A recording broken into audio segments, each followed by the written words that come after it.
말씀을 듣기 전에 우리 함께 고백하는 시간을 갖도록 하겠습니다. 아무리 설교를 해도 여러분 성령께서 여러분 마음속에 역사하셔서 그 설교가 하나님의 말씀으로 들려져야 은혜가 됩니다. 따라하십시다. 예수 그리스도를 구주로 믿습니다. 나는 구원받았습니다. 나는 천국 갑니다. 아멘. 이 확신을 가지시고 말씀을 들으시길 바랍니다. 한 번 더 하십시다. 말씀을 믿음으로 받겠습니다. 오늘 하나님의 말씀을 꼭 믿음으로 하나님의 말씀으로 받아들일 수 있기를 바랍니다. 예수님의 십자가 처형 이후에 낙담하고 있던 제자들이 여인들의 증언에도 쉽게 마음을 풀지 못했습니다. 그러나 예수님이 모인 제자들 가운데 오셔서 직접 찾아오셔서 평강을 전하시고 그 몸을 보여주시자 비로소 요한복음 20장 20절에 보시면 제자들이 주를 보고 기뻐하더라 그렇게 말씀하고 있습니다. 그러나 여러분, 예수님이 부활하시는 것을 제자들이 기뻐했다고 그랬는데 기뻐하는 것만으로 제자들의 일이 끝난 게 아닙니다. 예수님은 이들에게 나도 너희를 보내노라고 요한복음 20장 21절에 말씀하시면서 세상으로 제자들이 나갈 것을 명령하셨습니다. 비록 지금은 닫혀있는 방 안에 있지만 그들은 거기에 머물러 있는 것으로 끝나면 안 됩니다. 부활하신 주님 만난 거로 끝나면 안 됩니다. 사명이 있기 때문입니다.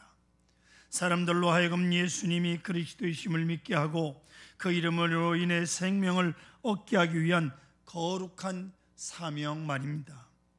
오늘 우리도 이 거룩한 사명을 기억하시기를 바랍니다. 이 부활의 계절에 여러분 모두 기도의 제목들이 응답되는 부활의 역사를 축복합니다. 어떤 아버지가 사랑하는 아들과 함께 사막을 여행하게 되었습니다. 사막은 불같이 뜨겁습니다.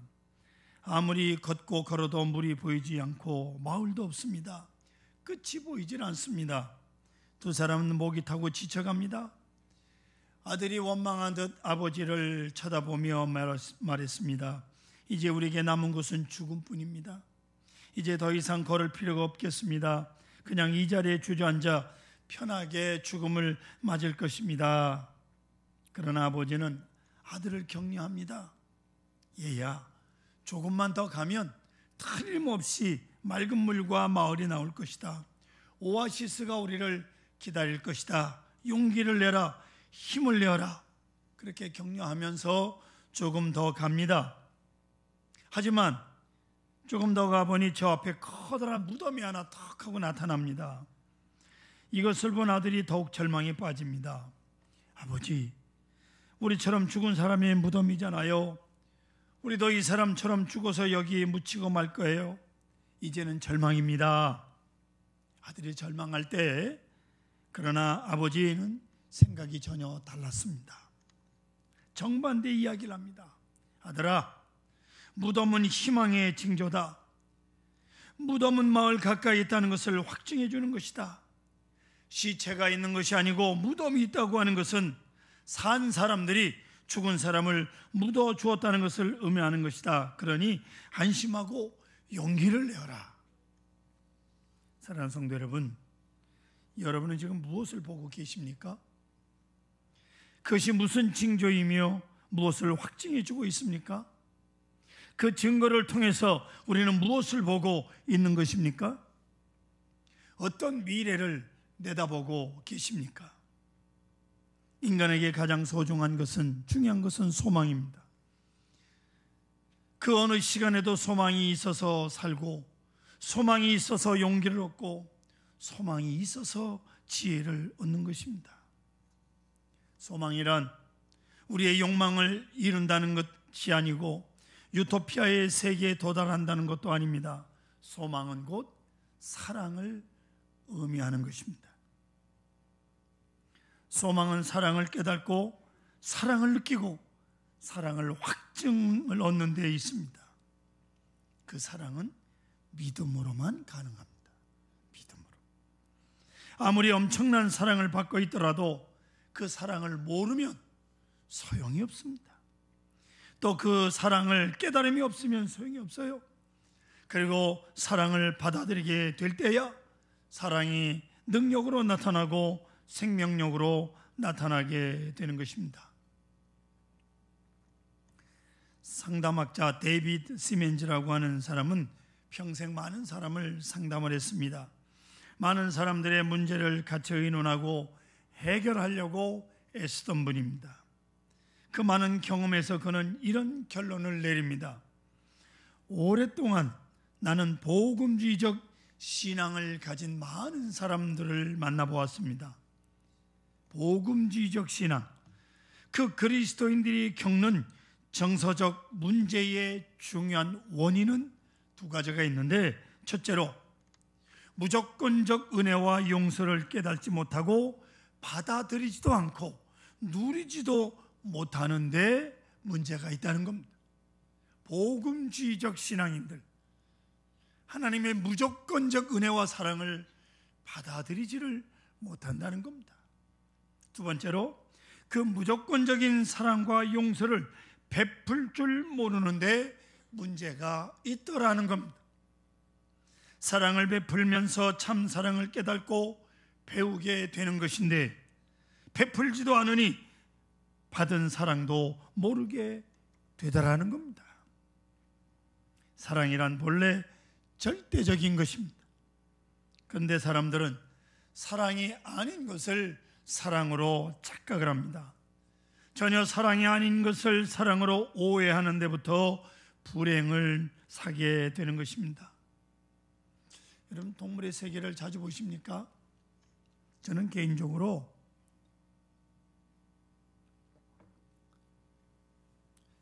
동물 중에 새를 좋아합니다. 왜냐하면 흉측하지도 않고 크지도 않고 예쁘니까. 그 일생과도 관계가 있는데요, 새가 이제 알을 낳아서 품고 고생하다가 알을 깨워서 새끼를 먹이고 키우지 않습니까? 제 시골에 처마에 제비가 와서 집을 짓고 제비가 그 새끼를 키우고 또 갔다가 또 그 다음에 또 오고, 그런 걸 제가 시골에 있을 때 경험을 많이 했습니다. 여느 동물들을 보면 보통 젖을 먹인다든지 아니면 나자마자 그냥 내버려 두면 지 혼자 큽니다마는 새는 그렇지 않습니다. 어미새가 모이를 물어다가 새끼를 먹입니다. 또 어떤 새는요, 놀랍게도 어미가 멀리 가서 먹이를 먹었다가 그것을 토해가지고 그리고 새끼에게 먹이는 걸 봅니다. 토해서 먹이는데요, 새끼가 어미 목구멍까지 그냥 온 몸이 다 들어가가지고 저 위에 있는 것까지 꺼내다가 먹는지 큰 주둥이를 밀어놓고 그래서 꺼내 먹는 모습을 봅니다. 먹이려고 애쓰는 어미와 받아 먹으려고 애쓰는 새끼, 그 관계를 보면 참 기가 막힙니다. 하지만 성도 여러분, 여기서 알아야 될 것이 하나 있습니다. 어미새가 그토록 애써서 키웠다고 하여 어미새가 새끼새의 효도를 기대는 법이 없습니다. 저 혼자 살 수 있도록 새끼를 키워놓으면 스스로 헐헐 날아가 버립니다. 어떤 면에서, 이런 면에서 사람이란 새만도 못해 보일 때가 있어요. 변변치 않는 사랑을 베풀면서 대가를 요구하는 겁니다. 여러분, 사랑은 절대적인 거예요. 우리가 부모로부터 사랑을 받았지 않았습니까? 엄청난 사랑을 받고 자랐습니다. 그 받은 것으로 끝난 겁니다. 절대적인 용서, 절대적인 사랑을 받았고 이제 그것을 또 다음 세대에 베풀 따름입니다. 베풀었으면 된 것입니다. 더는 바랄 것이 있어서는 안 되는 거예요. 사랑을 베풀고 나면 뭘 바라는 거, 이것은 사랑의 타락이에요. 참사랑이란 절대적이고 완전한 것입니다.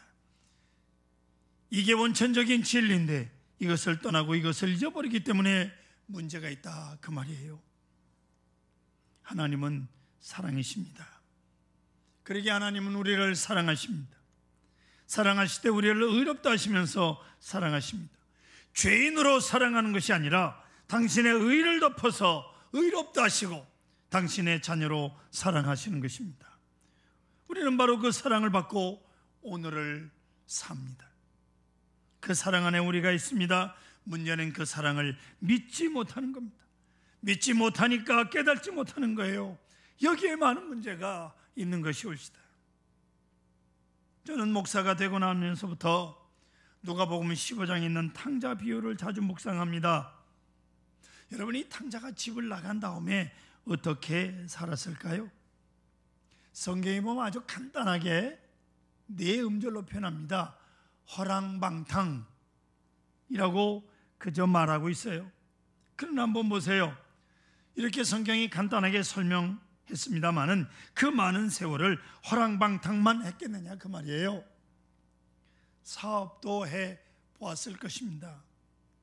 딴에는 사업으로 돈을 많이 벌어 부자가 된 다음에 아버지 앞에 떡하니 내가 재산을 달라고 하는 이유가 이렇게 사업을 해서 부자가 됐습니다 라고 보여주고 싶어서 아버지의 아들됨을 자랑하고 싶었을 것입니다. 집에서 아버지를 모시고 있는 형님 앞에 우쭐거리고 싶어서 사업도 했을 거예요. 그런데 이게 뜻대로 안 된 겁니다. 거듭거듭 실패하고 또 실패하고 그 타락성에서 벗어나지 못할 때, 자, 그는 무엇을 생각했을까요? 나는 집에 돌아갈 수가 없다는 거죠.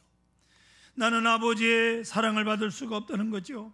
다시는 아버지를 대할 낯이 없다는 사람이다 라고 생각하며 그냥 버텨보자고 했을 것입니다. 그러나 결국 굶어 죽게 되잖아요. 아이고, 이러다 나 굶어 죽겠다. 이래서 집에 돌아옵니다.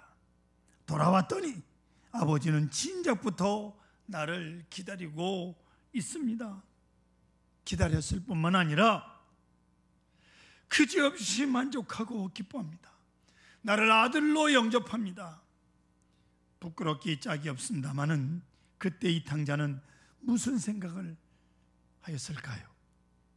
물론 이것도 제 생각입니다마는 이럴 줄 알았더라면 진작 돌아왔을 것을. 너무 많은 세월을 밖에서 돌았구나, 너무 많은 세월을 잘못 살았구나, 안 그랬겠습니까 여러분? 아버지가 이렇게 영접하는데, 아버지가 이렇게 사랑하고 있다는 것을 몰랐기에, 믿지 못했기에 밖으로 나돌았던 거예요. 사랑을 몰랐던 겁니다. 이미 사랑을 받았고 사랑 안에 있다는 것을 모르고 있었던 겁니다. 우리는 분명히 알아야 합니다. 사랑에 대한 수용성이 문제예요. 오직 겸손한 자만이 사랑을 믿을 수 있고, 사랑을 받은 자만이 사랑을 깨닫고 받아들일 수 있는 겁니다. 생각하면요, 모든 게 다 사랑입니다. 사랑 안에 우리가 지금 살고 있는 거예요. 할렐루야. 신학자 칼발트라고 하는 독일 신학자가 미국 시카고 대학에서 강연을 하고 나오는데, 60년대 이 칼발트 박사가요, 목사님인데 우리 한국에 온 적이 있습니다. 그때는 여의도 공항인데요, 거기서 내리는 사람을 목사님들이 기다리고 있는데 안 나오는 겁니다. 한참을 기다려도 안 나오는데 나중에 보니까 대합실에 앉아 있는 거예요. 근데 이 칼발트 박사님이 내리면서 파이프 담배를 뻑뻑 피고 내리니까 목사님들이 저분은 목사님이 아닐 거라고 생각한 거죠. 칼발트 박사를 본 적이 없으니까. 예, 독일 신학자들이요, 그때만 해도 담배를 뻑뻑 피던 그런 신학자들이었기 때문에 그렇습니다. 우리 정서하고는 전혀 다르거든요. 아무튼 간에 강연하고 나오는데 학생 하나가 따라와서 묻습니다. 당신은 많은 책을 쓰고 또 가르쳐 왔습니다, 신학교에서. 그런데 당신이 그동안 연구하고 배운 심오한 진리를 한마디로 말하면 무엇라고 말씀할 수 있겠습니까? 그러자 칼발트 박사 목사님은 어릴 적 부르던 찬송 한 소절을 부릅니다. 예수 사랑하심은 거룩하신 말일세. 우리들은 약하나 예수 권세 많도다. 예수 사랑하심은 거룩하신 말일세. 예수 사랑한다는 게 거룩한 말씀이다. 바로 그것이 내가 생각한 진리라고 칼발트 박사가 대답을 합니다. 칼발트는 이렇게 말합니다. 하나님의 사랑은 대상을 찾으시는 것이 아니라 대상을 창조하신다고 말입니다. 우리는 사랑의 대상을 찾아 헤맵니다. 사랑을 받겠다고, 사랑을 받으려고. 하지만 하나님의 사랑은 창조적 사랑이올시다. 기다리는 사랑만이 아닙니다. 창조적 사랑이올시다. 그것이 십자가에 나타난 것입니다.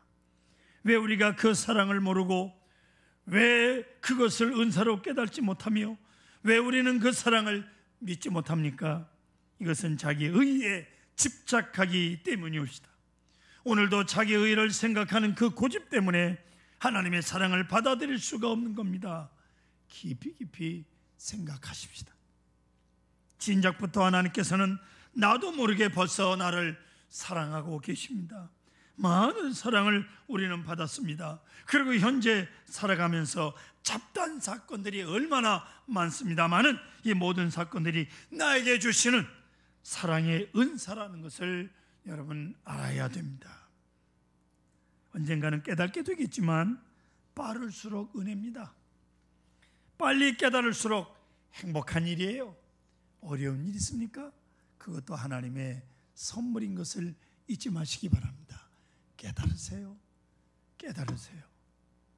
이 모든 사건이 하나님께서 나를 사랑하심으로 주시는 일이라고 하는 것을, 그리고 우리는 십자가를 바라보면서 그 앞에 있는 하나님의 사랑을, 그 약속을 확증받게 됩니다. 틀림없이 앞으로도 하나님께서는 우리를 사랑하실 것이니까 말입니다. 하나님의 사랑을 믿으세요. 제가 유튜브를 통해서 본 간증을 잠깐 소개하려고 합니다.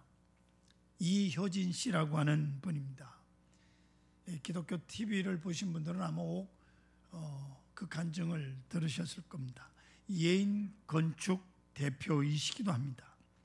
생후 18개월 될 때 연탄 아궁이에 끓고 있는 주전자에 거꾸로 떨어져서 얼굴 전체 3도 화상을 입었습니다. 이효진 씨가 자라면서 학교에, 초등학교 때 아이들이 무슨 파충류 같다, 괴물 같다고 놀리는 아이들 때문에 늘 머리카락으로 얼굴을 가리고 땅만 보고 다녔다고 그래요. 그녀는 나는 왜 이 땅에 태어났을까라고 늘 죽고 싶다는 생각을 했다는 거예요.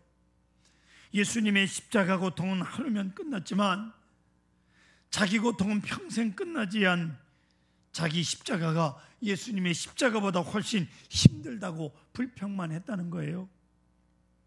21살 때 그녀는 고통을 견디다 못해 하나님이 주신 생명을 스스로 없애는 방법으로 하나님께 복수하기 위해 수면제를 먹고 자살을 결행하기도 했다는 거예요. 이게 무서운 죄를 저지르는 건데, 그런데 새벽마다 눈물로 기도하며 늘 희망을 가지라고 말씀하시던 어머니가 갑자기 교통사고로 세상을 떠났습니다. 그녀는 다시 자살을 생각했습니다. 그러나 그녀는 어머니가 마지막 구역 예배 때 하나님, 우리 효진이가 하나님을 만나게 해주세요 라고 기도 제목을 나눈 것을 기억하고 마음을 고쳐먹었습니다. 결국 어머니의 소원대로 하나님을 깊이 만난 그녀는 그녀 안에 계신 성령님으로부터 미스 헤븐이라고 하는 별명을 받게 됩니다. 스스로 별명을 받은 거예요. 효진아, 너는 이 땅에서 아름다움의 기준에 들어갈 수는 없지만 하나님 나라에서는 아름다운 사람이란다. 너는 나의 미스 헤븐이란다. 예, 천국, 미스 천국이 됐어요. 이후 하나님 나라 홍보대사로 활동하기 시작한 그녀는 책을 썼는데요, 그 책을 읽은 어떤 아주 청년이, 예수 믿는 청년이 그 화상 입은 얼굴도 예쁘다면서 프로포즈를 해가지고 결혼해서 두 남매 어머니가 되어 있습니다. 책 하나 잘 쓰니까, 신앙의 책을 쓰니까 결혼도 하고, 6살 연하인 남자하고 결혼을 했어요. 횡재한 거요. 어느 날 아이들이 자라면서 이 엄마의 얼굴을 보면서 부끄러우면 어떡하나 걱정하며 아이들을 재우려고 할 때 어린 아들이요, 엄마는 너무 예쁘다고, 너무 멋있다고, 너무 잘생겼다고 그 엄마를 보고, 그리고 이 아들이 6살 되었을 때 엄마에게, 엄마, 지구는 너무 아름답다고요. 왜냐하면 우리 엄마가 있으니까. 6살짜리 아들이 얼굴에 화상을 입어서 그렇게 예쁜 얼굴이 아닌데, 세상에 태어나서 잘생겼다는 말, 너무 예쁘다는 말을 처음 듣고 펑펑 울었던 미스 헤븐 이효진 씨의 간증을 보았습니다. 남편의 사랑을, 세상에서 제일 예쁜 엄마라고 남편과 자녀의 확증을 이효진 씨는 받았어요. 그러기에 자신과 같은 처지에 있는 사람들에게 자신이 지난 아픔을 이야기하고 간증하고 있는 것입니다. 그리고 하나님은 내 마음을 위로해 주신다는 확증을 전하고 있습니다. 그러므로 이제 그분은 문제가 없는 거예요. 오늘 성경은 힘있게 말씀합니다. 화면 32절입니다. 보세요. 자기의 아들을 아끼지 아니하시고 우리 모든 사람을 위하여 내어주시니가 어찌 그 아들과 함께 모든 것을 우리에게 주시지 아니하겠느냐라고 말하는데, 모든 것이라고 하는 이 말씀을 전에 개역 성경에는 은사로 주시지 않겠느냐라고 번역을 했어요. 그것을 개역 개정으로 바꾸면서 모든 것이라고 바꿨어요. 아들을 주셨어요. 가장 소중한 아들까지 주셨다는 거예요. 이 말씀은 사랑의 극치를 표현한 것이옵시다. 그 이상의 사랑은 없습니다. 내 목숨을 주는 것보다 내 아들을 주는 것이 더 어려운 법입니다. 그런데 아들을 아끼지 아니하시고 내어주시는 그런 사랑이 여기 있습니다. 그러면 이제 무엇을 아끼겠습니까? 왜 안 주시겠습니까? 그리고 주시든 안 주시든 그 모두가 사랑인 거예요. 바로 이것을 깨달으면 깨달을수록, 믿으면 믿을수록 사랑의 사람, 용기의 사람, 창조적 인간이 될 수 있는 거예요. 어떤 청년이 어려서 고아원에서 자랐습니다. 그리고 세상에 나와서 순간적인 실수로 죄를 지으면서 그만 전과 칠범이 됐어요. 직장에 들어가기 어렵습니다. 마음을 잡아보려고 해도 사회가 인정하지 않습니다. 그래서 이 청년은 세상에 사랑이 없다고 소리치며 괴로워합니다. 내 어머니는 나를 낳자마자 고아원에 버렸다. 지금 어디서 사는지도 모른다. 고아원에서 14살 동안 14년 살다가 도무지 소망이 없는 것 같아서 담장을 넘어서 도망가가지고 오늘까지 방황하고 방탕한, 그러다가 전과 칠범이 됐다. 사랑이 어디 있느냐고. 그 청년이 교도소 수감돼 있을 때 자기에게 세례를 베풀어 주신 목사님을 찾아와서 이렇게 몸부림을 치는 거예요. 사랑이 없다고. 목사님, 사랑이 어디 있습니까? 난감한 목사님이 붙들고 이제 이야기를 시작합니다. 잘 생각해 보자. 다른 사람들은 자기 자식이기 때문에 먹이기도 하고 입히기도 한다. 그러나 너의 경우, 너하고는 아무 상관도 없는 사람이 너에게 젖을 먹이고 내 기저귀를 갈아주었다. 내가 모르는 사이에 너는 너와 아무 상관없는 사람들의 사랑을 받아 살아왔고 건강하게 자랐고, 내가 한 번도 농사한 적이 없지만 너는 오늘까지 먹고 살았다. 이래도 사랑이 없다는 거냐? 너는 다른 사람들이 받지 못한 특별한 사랑을 받았다. 특별한 사랑을 받았다. 목사님의 말씀을 다 들은 청년이 마음을 돌립니다. 고아원 원장님을 생각합니다. 자기를 사랑해 주던 고아원 선생님들, 그리고 밥을 해주고 청소를 해주고 빨래를 해주던 아주머니들을 생각합니다. 그리고 목을 놓아 웁니다. 목을 놓아 울어요. 목사님, 제가 잘못했습니다. 정말 저는 사랑을 많이 받았습니다. 이제 이 청년, 이 세상에 사랑이 있다는 것을 알았습니다. 나를 사랑하는 분들이 있었다는 것을 알았습니다. 세상을 살아가는 것 아무 문제가 없느라고 확신하며 얼굴 환하게 인사하며 나갑니다. 여러분, 사랑을 확증하면 문제가 없어요.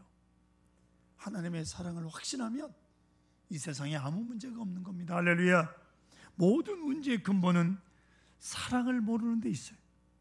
내가 받은 사랑, 지금도 내가 그 사랑 안에 있음을 몰랐습니다. 오늘 성경은 분명히 말씀합니다. 아들도 아끼지 않고 내어주시니가 아들과 함께 모든 것을 은사로 주지 않겠느냐? 결국 우리 앞에 있는 모든 것은 은사적 의미가 있어요. 하나님께서 주시는 은혜적 선물입니다. 카리스마예요. 이 은사를 카리스마라고 합니다. 영어로는 기프트예요. 선물이에요. 이 사실을 알아야 됩니다. 은혜로 주시지 않겠느냐? 은혜의 선물이에요. 그런 거로 우리는 늘 생각하셔야 됩니다. 나의 고독의 원인은 내 고집 때문이요, 내가 절망하고 있는 것은 내가 믿음이 없기 때문입니다.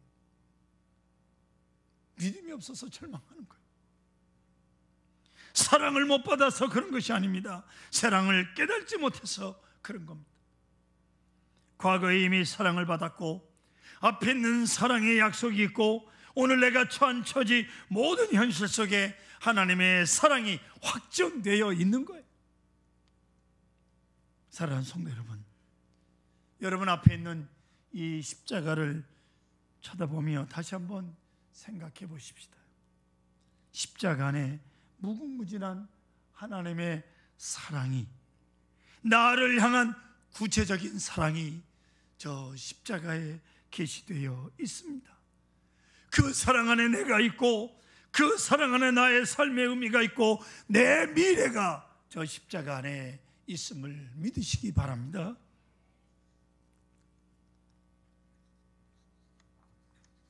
(32절) 말씀을 다시 한번 보십시오. 자기 아들을 아끼지 아니하시고 우리 모든 사람을 위하여 내어주신 이가 어찌 그 아들과 함께 모든 것을 우리에게 주시지 아니하겠느냐고 말씀하시고 37절에 가서는 그러나 이 모든 일에 우리를 사랑하시는 이로 말미암아 우리가 넉넉히 이기느니라고 말씀하셨고, 그리고 39절 끝에 보세요. 세상이 그 어떤 것도 우리 주 예수 그리스도 안에 있는 하나님의 사랑에서 끊을 수 없느니라고 말씀하고 있습니다. 여기에 사랑의 승리가 있는 것이옵시다.